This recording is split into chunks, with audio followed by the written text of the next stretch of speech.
Assalamualaikum warahmatullahi wabarakatuh. Perkenalkan, nama saya Dwi Hastuti. Saya akan menjelaskan tentang perkembangan administrasi publik, mulai dari administrasi publik sebelum menjadi disiplin ilmu, kemudian administrasi sebagai disiplin ilmu beserta dengan paradigma-paradigmanya. Yang pertama, saya akan menjelaskan tentang administrasi publik sebelum menjadi disiplin ilmu atau administrasi publik sebelum Wilson.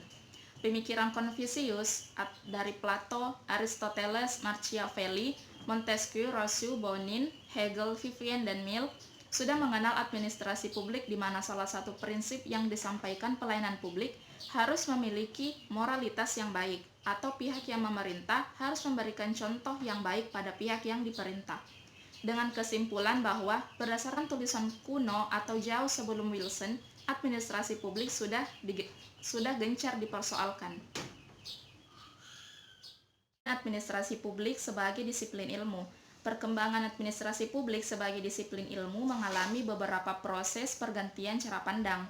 Menurut Nicholas Henry, dalam Public Administration and Public Affairs menyatakan terdapat krisis definisi administrasi dalam administrasi negara, dan lebih jauh lagi Henry menyarankan bahwa pemahaman administrasi bisa dipahami lewat adanya paradigma.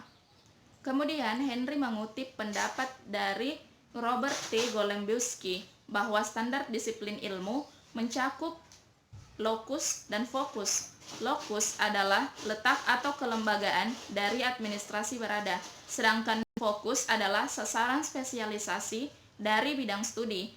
Robert T. Golembowski menyatakan paradigma administrasi negara akan dapat dimengerti dan hubungannya dengan istilah lokus dan fokus tersebut. Terdapat 5 paradigma. Paradigma yang pertama yaitu dikotomi politik administrasi pada tahun 1900 sampai 1926. Frank J. Goodnow dan Leonard D. White dalam bukunya Politics and Administration menyatakan adanya dua fungsi pokok dari pemerintah yang berbeda. Yang pertama, adanya fungsi politik yang melahirkan kebijaksanaan atau keinginan negara. Yang kedua yaitu fungsi administrasi yang berhubungan dengan pelaksanaan kebijakan negara. Penekanan pada paradigma ini terletak pada lokusnya. Menurut Goodnow, lokusnya berpusat pada birokrasi pemerintahan, sedangkan fokusnya yaitu metode atau kakian apa yang dibahas dalam administrasi publik kurang dibahas secara jelas. Administrasi negara memperoleh legitimasi akademiknya lewat lahirnya Introduction to the Study of Public Administration oleh Leonard D. White yang menyarankan dengan tegas bahwa politik seharusnya tidak ikut campur dengan administrasi, dan administrasi negara harus bersifat studi ilmiah yang bersifat bebas nilai. Yaitu prinsip-prinsip administrasi negara pada tahun 1927 sampai 1937. Diawali dengan terbitnya Principle of Public Administration karya W.F. Willoughby. Pada fase ini, administrasi diwarnai dengan berbagai macam kontribusi dari bidang-bidang lain, seperti industri dan manajemen. Berbagai bidang inilah yang membawa dampak besar pada timbulnya prinsip-prinsip administrasi. Prinsip-prinsip tersebut itulah yang menjadi fokus kajian administrasi publik. Sedangkan lokus dari paradigma ini kurang ditekankan karena adanya esensi prinsip-prinsip tersebut, di mana dalam kenyataan bahwa prinsip itu terjadi pada semua tatanan lingkungan misi atau kerangka institusi ataupun kebudayaan. Dengan demikian, administrasi bisa hidup dimanapun asalkan prinsip-prinsip tersebut dipatuhi. Paradigma ketiga, administrasi negara sebagai ilmu politik pada tahun 1950 sampai 1970. Monstein Park dalam Element of Public Administration yang kemudian kembali mempertanyakan pemisahan politik dan ekonomi sebagai suatu hal yang tidak realistik atau tidak mungkin. Dapat dipahami bahwa fase paradigma ini menerapkan suatu usaha untuk menetapkan kembali hubungan konseptual antara administrasi saat itu. Karena hal itulah administrasi pulang kembali menemui induk ilmunya yaitu ilmu politik. Akibatnya terjadilah perubahan dan pembaruan lokusnya, yakni birokrasi pemerintahan. Akan tetapi konsekuensinya dari usaha ini adalah keharusan untuk merumuskan bidang ini dalam hubungannya dengan fokus keahliannya yang esensial. Terdapat perkembangan baru yang dicatat pada fase ini, yaitu timbulnya studi perbandingan dan pembangunan administrasi sebagai bagian dari administrasi negara.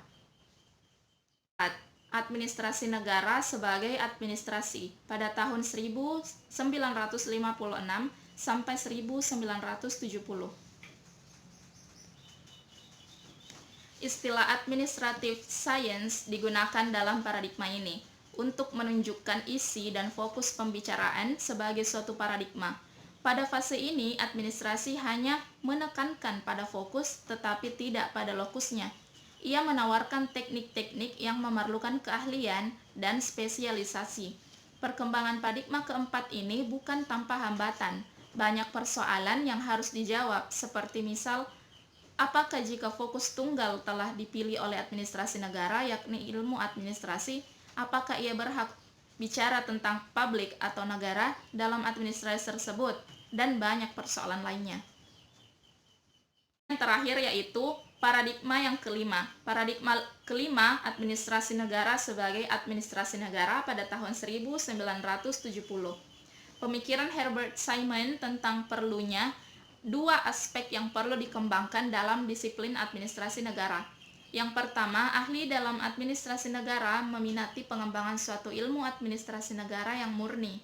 Yang kedua, satu kelompok yang lebih besar meminati persoalan-persoalan mengenai kebijaksanaan publik. Lebih dari itu, administrasi negara lebih fokus ranah-ranah ilmu kebijaksanaan atau policy science dan cara pengukuran dari hasil-hasil kebijaksanaan yang telah dibuat.